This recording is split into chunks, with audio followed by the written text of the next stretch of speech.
Meron nga pala akong project ngayon. So, eto, dumating na ang in-order ni Mami na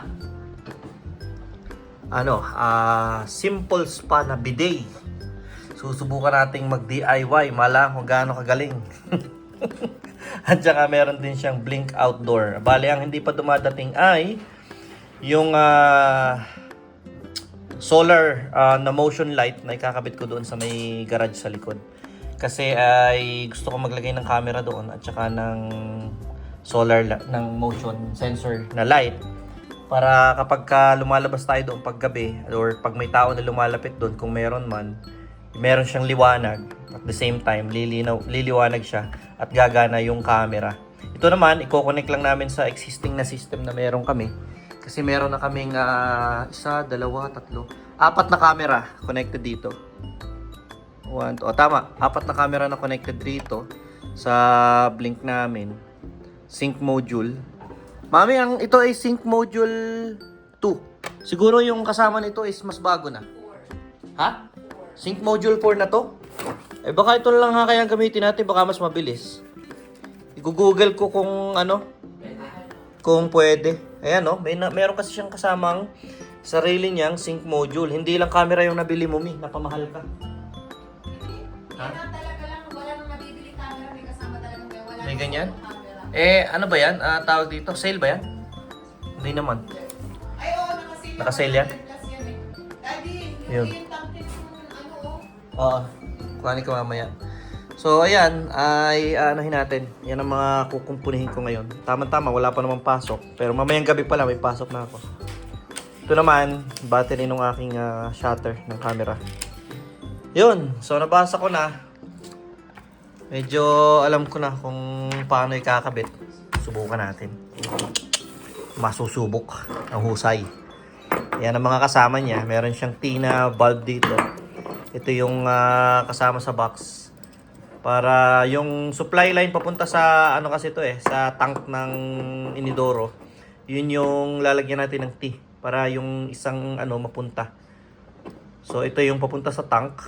Ito yung water source. Ito yung papunta sa bidet. Yan. So, yan ang ating i-install ngayon.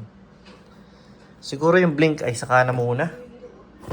Bala ko kasi siya ilagay doon, Aralin ko pa kung pwedeng gamitan ng bagong blink sync module.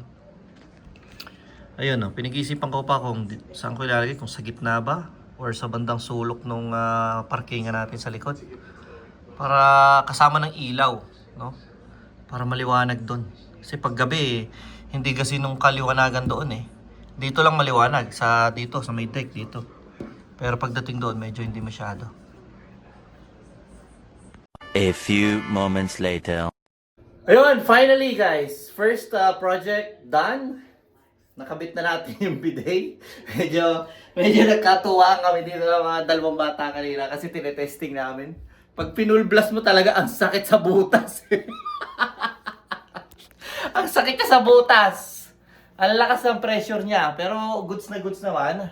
Nagka-problema lang kami konti dito kaya natagalan kami. So dito kami nagka-problema. Ayan. Sa ngayon nilagyan ko ng papel dyan para brown paper to. Para malaman namin kung magkakaroon ng leak or droplets dyan ng tubig.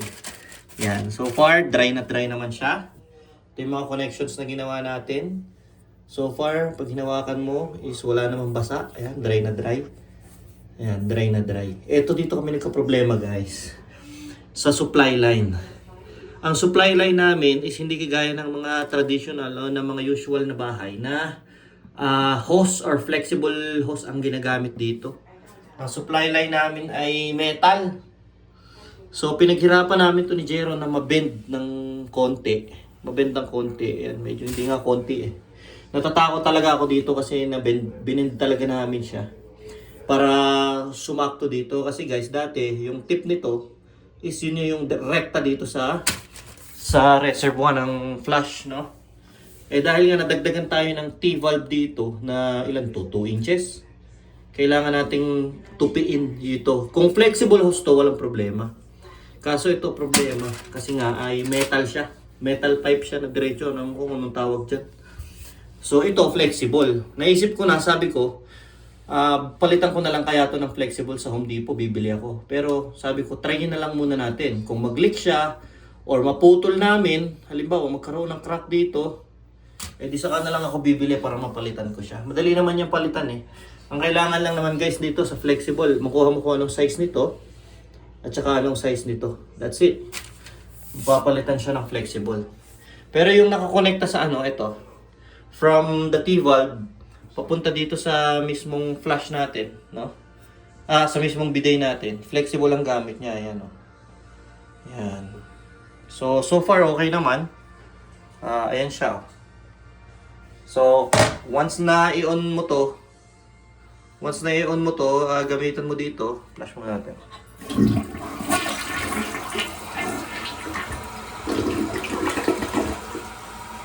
Yan, so ayan siya. Once na i-on mo to, ito, pupunta dito. Ito yung cleaning niya pag naglilinisin mo. Ito yung pang bidet talaga, sa bambang. Ayan. So, lalabas dito yung, i-spray. Ayan. Hindi ko pwedeng i-spray kasi may sprayan tayo dito. So, basta, pagka in-on mo to, inilagay mong ganun, may bababa dyan na tubo. Pagbaba niya, yun yung sentro sa puwet mo na ganun na spray. Maliliit na butas siya.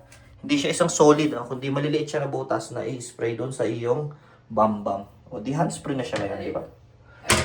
Yan. Kasi ito yung mga connections niya. Ito, problema, wala na kami yung cover nito. Hindi ko alam kung nasaan yung cover nito. Siguro hiram na lang ako nung sa taas at yun ang gamitin namin dito. Merienda muna tayo ng palutang na ginawa ni Jeron. At babalik ko na itong mga gamit natin.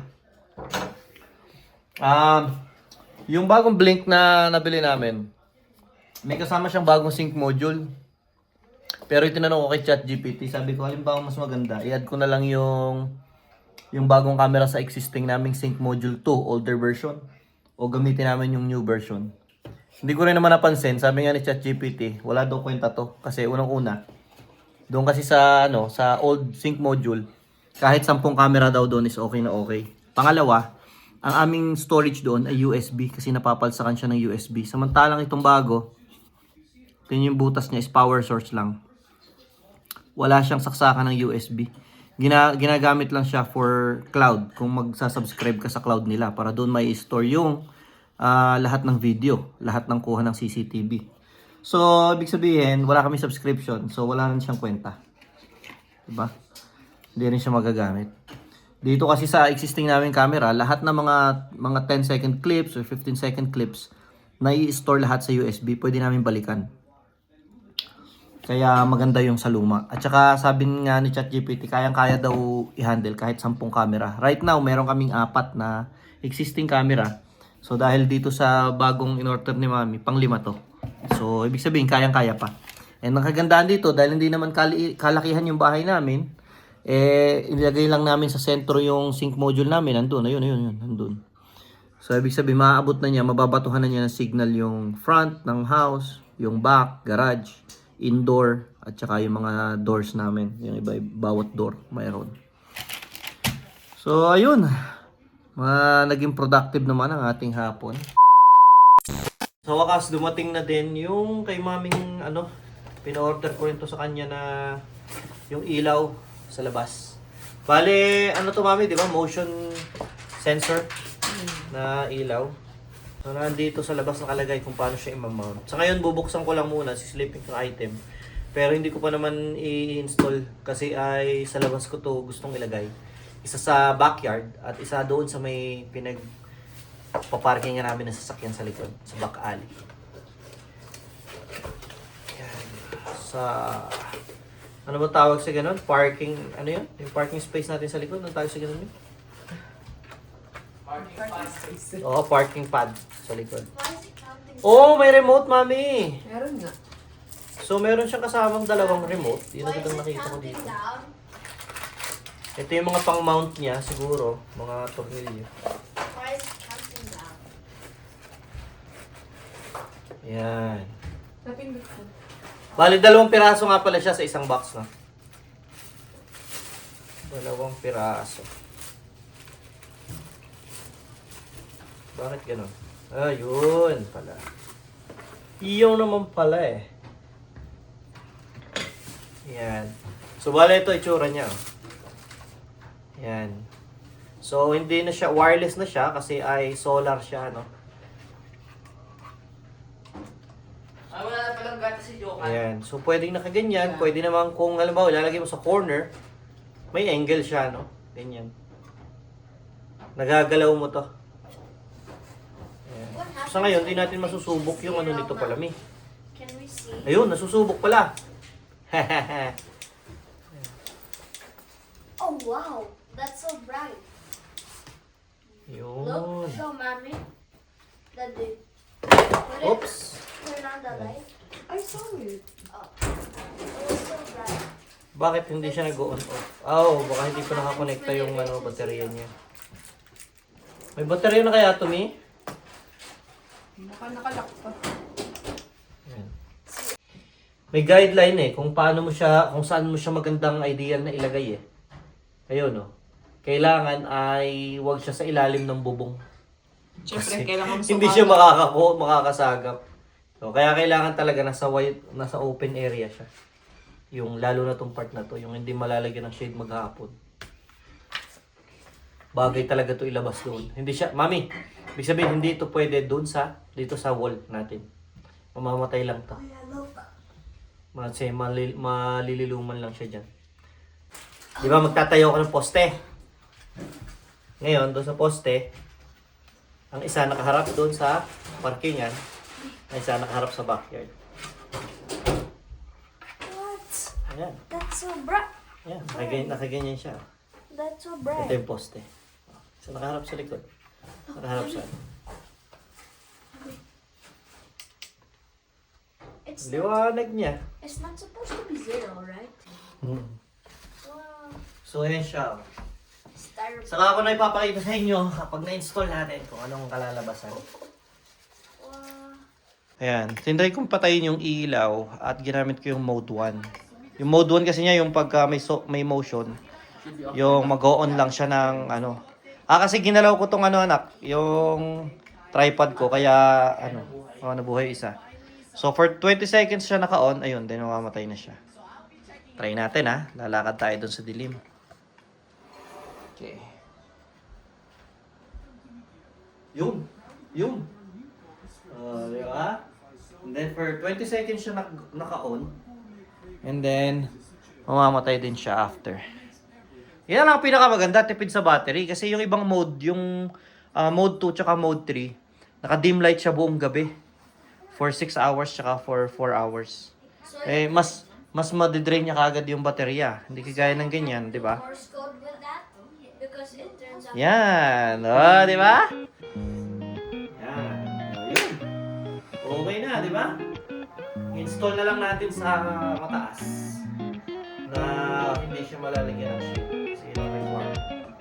At pala pag nag-video ako, may dalang ganito. Kuya!